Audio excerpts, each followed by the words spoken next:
Nursing exam के point of view से important है। तो हमारा जो फर्स्ट क्वेश्चन है वो पूछ रहा है आपसे, what is the dimensional formula of frequency. Frequency का डायमेंशनल फॉर्मूला पूछ रहा है।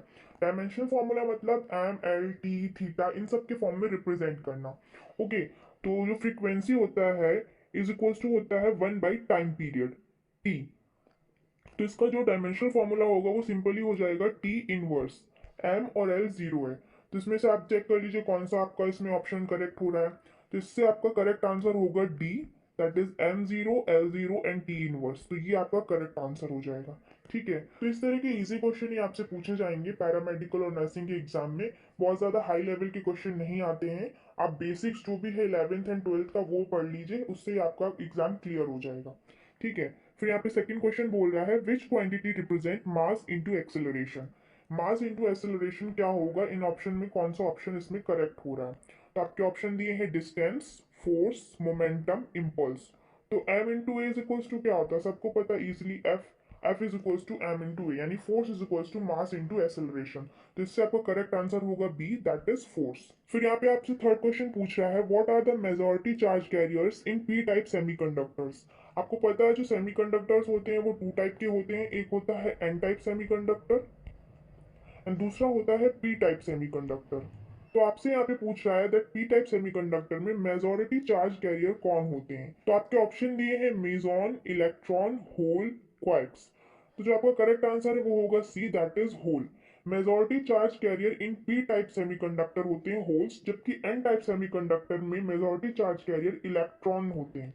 ये चीज याद रखिएगा, यहाँ पे आपसे पी टाइप की जगह एन टाइप भी पूछ सकता है, तो आप याद रखिए एन टाइप में जो मेजॉरिटी चार्ज कैरियर होते हैं वो होते हैं इलेक्ट्रॉन्स, जबकि पी टाइप सेमीकंडक्टर में मेजॉरिटी चार्ज कैरियर्स होते हैं होल्स। ठीक है, क्वेश्चन नंबर 4 बोल रहा है what is the first colour of rainbow. BST nursing का जो अभी एग्जाम हुआ था 2022 में, उसमें ये सिमिलर क्वेश्चन एक आया था कि रेनबो में कितने कलर होते हैं, how many colours are in rainbow, ये पूछा था आपसे बीएससी नर्सिंग में। तो उसका आंसर था करेक्ट 7। सबको पता है जो रेनबो होता है उसमें जो नंबर ऑफ कलर्स होते हैं वो होते हैं 7। बट यहाँ पे क्वेश्चन थोड़ा अलग पूछ रहा है, यहाँ पे आपसे बोल रहा है फर्स्ट कलर का नाम क्या है, फर्स्ट कलर कौन सा होता है रेनबो में। 7 कलर होते हैं, तो इसका जो ट्रिक होता है वो होता है विब ग्योर, VIBGYOR, जहाँ पे हर एक लेटर हर एक कलर को रिप्रेजेंट करता है। यहाँ पे जो फर्स्ट कलर है वो V फॉर वायलेट है। तो आपके ऑप्शन दिए हैं रेड, ब्लू, वायलेट, पिंक। तो करेक्ट आंसर हो जाएगा सी, दैट इज वायलेट।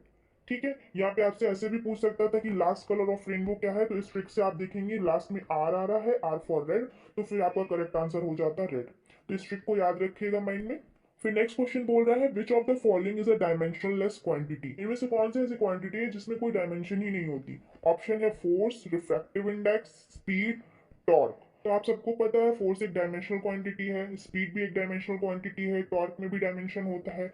जबकि जो रिफ्रैक्टिव इंडेक्स है इसमें कोई डायमेंशन नहीं होता, it is dimensional less quantity. तो आपका करेक्ट आंसर हो जाएगा B, that is refractive index.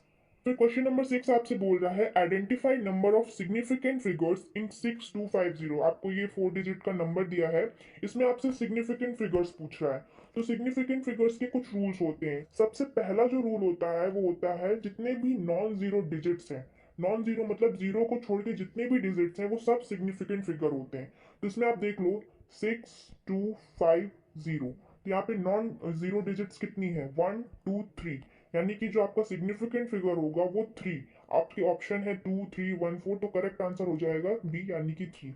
अब यहाँ पे हमने जीरो को significant figure as a significant figure cover नहीं किया है, लेकिन यही जीरो अगर बीच में होता डिजिट्स के, जैसे कि फॉर एग्जांपल 6205, तब हम इसको as a significant figure count करते। तो आप ये माइंड में रखना, अगर लास्ट में है तो नहीं काउंट करेंगे, बीच में है तो काउंट करेंगे, तब आपका फिर सिग्निफिकेंट जो फिगर है वो आपका 4 हो जाता वैल्यू।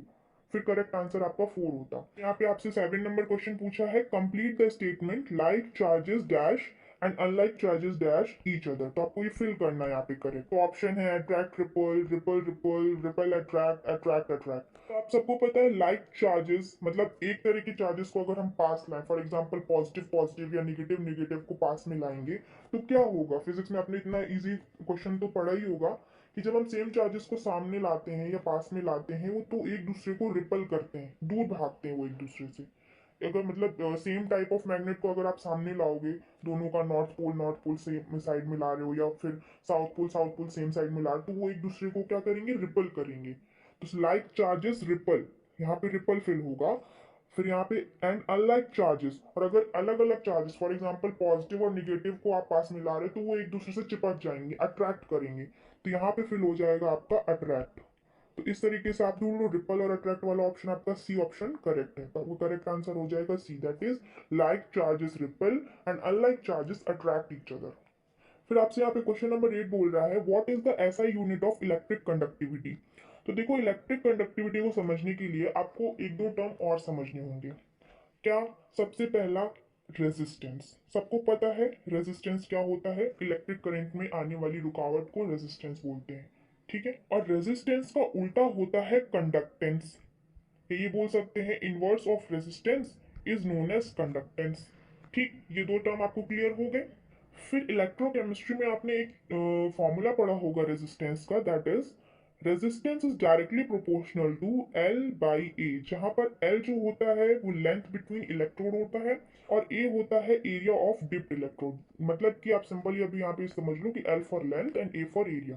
ठीक, तो जब हम ये प्रोपोर्शनल हटाएंगे का फॉर्मूला हो जाएगा आर इज इक्वल्स टू रो। ये प्रोपोर्शनल कांस्टेंट है एल बाई ए। ठीक, तो जब हमने प्रोपोर्शन हटा के कांस्टेंट लगाया तो ये आया रो। ये रो रिप्रेजेंट करता है रेजिस्टिविटी को, इसको हम बोलते हैं रेजिस्टिविटी। ठीक, तो ये रेजिस्टेंस के फॉर्मूले में आने वाला ये कांस्टेंट को कहते हैं रेजिस्टिविटी। सेम जो रेजिस्टेंस का उल्टा था कंडक्टेंस, इसके फॉर्मूले में आता है प्रोपोर्शनल कांस्टेंट, उसको बोलते हैं कंडक्टिविटी, जिसको हम के टाइप के इससे डिनोट करते हैं, जिसको हम कप्पा बोलते हैं फिजिक्स की लैंग्वेज में, इससे डिनोट करते हैं।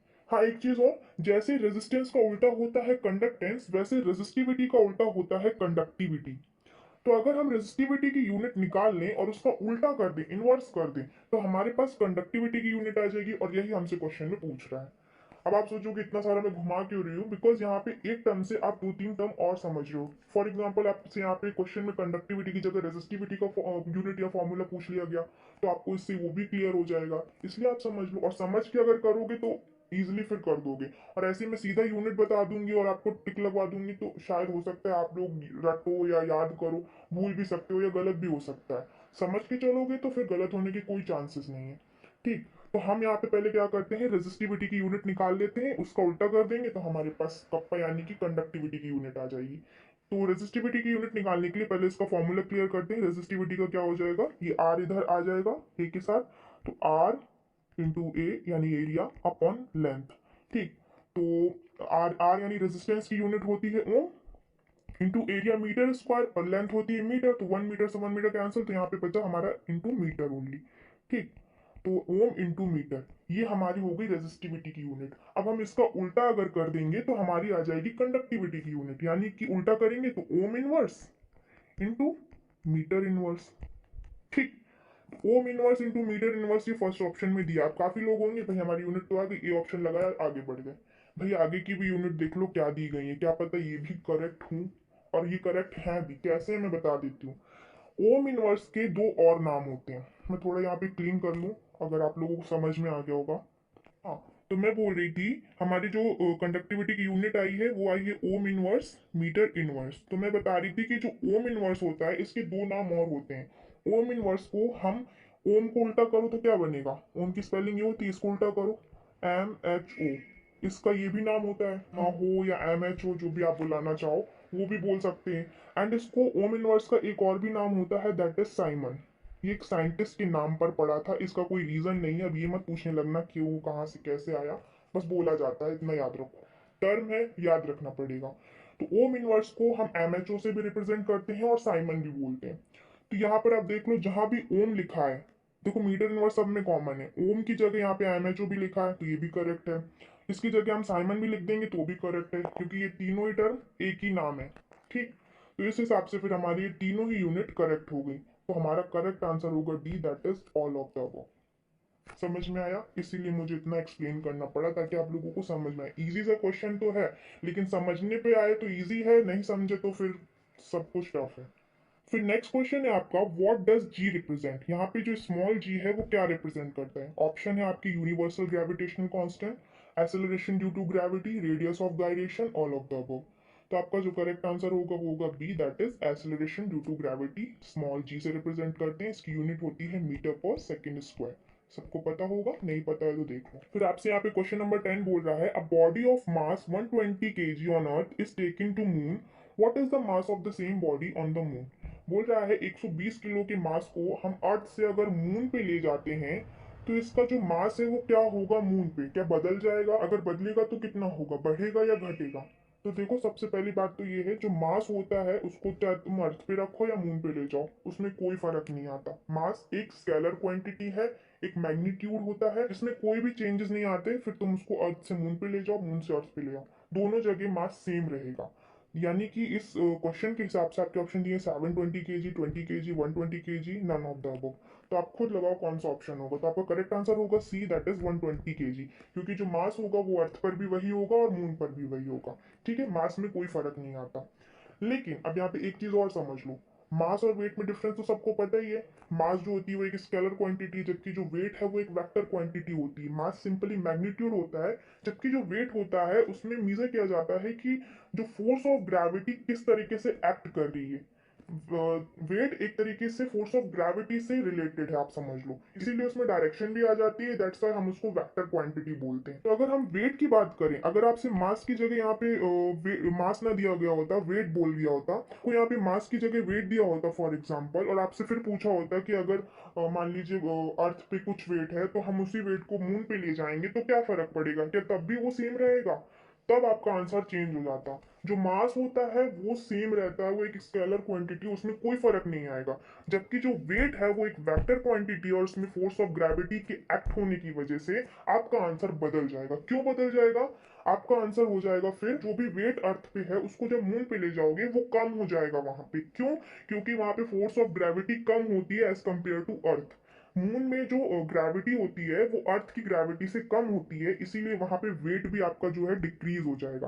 तब आपका आंसर 120 से जो भी और नीचे वाले ऑप्शन होते हैं उनमें से करेक्ट होता। तो माइंड में बस इतना रखो, मून में ग्रेविटी कम होने की वजह से वहां पर वेट भी कम हो जाता है एज कंपेयर टू अर्थ। ठीक है, तो वेट से रिलेटेड अगर कोई क्वेश्चन आता है इस तरीके का तो आप लोग गलत ना करो। फिर नेक्स्ट क्वेश्चन आपसे बोल रहा है, when fluid is at rest it is called as dash motion. जो भी फ्लूइड होता है अगर वो रेस्ट पे है, मान लो वो हिलडुल नहीं रहा है, बह नहीं रहा है, वो स्टैटिक हो गया है, तो उसको हम क्या बोलेंगे। ऑप्शन है आपके हाइड्रोडायनेमिक, स्ट्रीमलाइन, हाइड्रोस्टैटिक, टर्बुलेंट। तो ऑब्वियस सी बात है, आपका करेक्ट आंसर होगा C, that is hydrostatic. Static आ गया ना, स्टैटिक मतलब स्थिर, और वही बोल रहा है रेस्ट में, रेस्ट मतलब स्थिर है।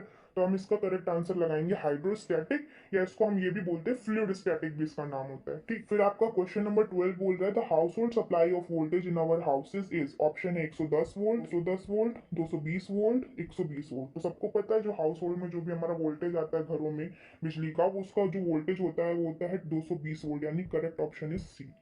ठीक, फिर आपका लास्ट क्वेश्चन है, वैरिंग इलेक्ट्रिक फील्ड प्रोड्यूसेस। बदलती हुई इलेक्ट्रिक फील्ड क्या प्रोड्यूस करती है। तो आपके ऑप्शन है pseudo force, gravitational field, electrostatic field, magnetic field. तो आपका करेक्ट आंसर होगा D, that is magnetic field. बदलती हुई इलेक्ट्रिक फील्ड से हमारा मैग्नेटिक फील्ड प्रोड्यूस होता है, यानी बदलते हुए विद्युत क्षेत्र से हमारा चुंबकीय क्षेत्र प्रोड्यूस होता है हिंदी में। ठीक, so this is all about today's video, जिसमें मैंने आप लोगों से कुछ क्वेश्चन शेयर किए आपके पैरामेडिकल और नर्सिंग एग्जाम से रिलेटेड। एंड आई होप आप लोगों को ये वीडियो पसंद आया होगा। And if you like this video then don't forget to like, subscribe and share. Also press the bell icon for more such videos. Thank you for watching this video, see you guys in my next video.